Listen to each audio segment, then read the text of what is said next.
How effective is the combination of your main product and ancillary texts?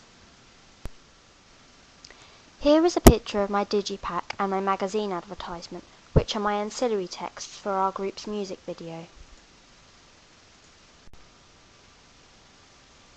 When I first started designing my digipack, I decided that firstly I wanted it to have quite a unique look that fitted in well with the style of our music video.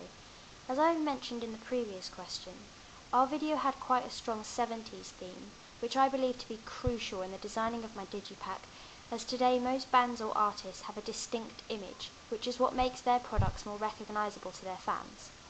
As our music video made direct references to pulp, creating a sort of parody, I knew that I wanted to include similar references to them in my digipack that our target audience would understand, and which would intrigue them and therefore attract their attention. The first idea I played around with was the idea of a vinyl, as this is an old-fashioned way of buying music. I took a photograph of my own vinyl player and edited it to fit in with the colour scheme.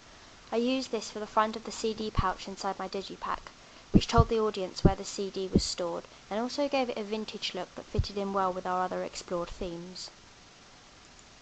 Secondly, for the sides of the digipack that would fold in, I used pictures that represented our band to the audience. This first one was a photo taken from the filming of our music video on the field scenes, which I used as not only do the colours blend in well with the rest of the digipack, but also it is an important scene of the video that our target audience should recognise. For the left side of the open digipack, I used this photo of our group, featuring the artists, the cast, the production crew and the editors. I then placed the outline of us onto a picture of tweed, using PaintNet.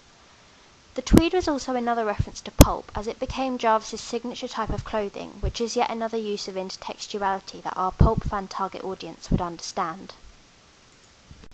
I created the front cover by taking this photo of our artist from the making of our music video and editing it using Picasa 3. First I applied a comic book effect, which gave it a more 90s feel, and then I wrote the band name Plup on it, and also at the bottom I wrote including Don't You Want Me Anymore, the soundtrack of our music video. For the track list on the back of the digipack, I used a brick wall background, which is an important element of our music video, as many scenes include a brick wall. I then created track names and wrote them and their timings down, and also added the record label logos and copyright information. Finally, inside the digipack, as an extra bonus for our fans, I included a pin-up poster of our artist, which again fits in with our image, as pin-up posters were quite popular in the 90s. This allows our target audience to enjoy things that they would have appreciated when buying original pulp albums.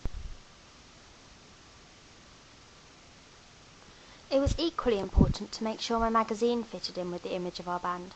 I went for quite colourful editing by taking this picture of Reese, our artist, and using an editing program called Picasa 3. I then split it up into 4 and applied different colours to each part.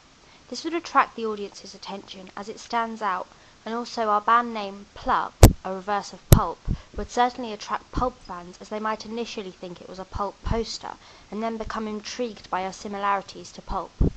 At the bottom I also put the release date of our album, as this is also an important convention of a magazine advertisement. At the bottom I put our front cover, which allowed the audience to recognise the album if they saw it in a store or online. I also included the QR code at the bottom, as many smartphones nowadays can scan these and take the audience straight to our band website. Social networking sites such as Facebook and Twitter also play a big role in advertising nowadays, so I put these two icons at the bottom of the poster, where the audience could follow our band online for news and updates. In conclusion, I combined my ancillary texts and main product to create a consistent image for our band by the use of reoccurring themes and elements such as our 70s setting and our brick wall images. By doing this, I have effectively created an ancillary text that is visibly connected to my main product, and therefore something that our target audience would recognise us for.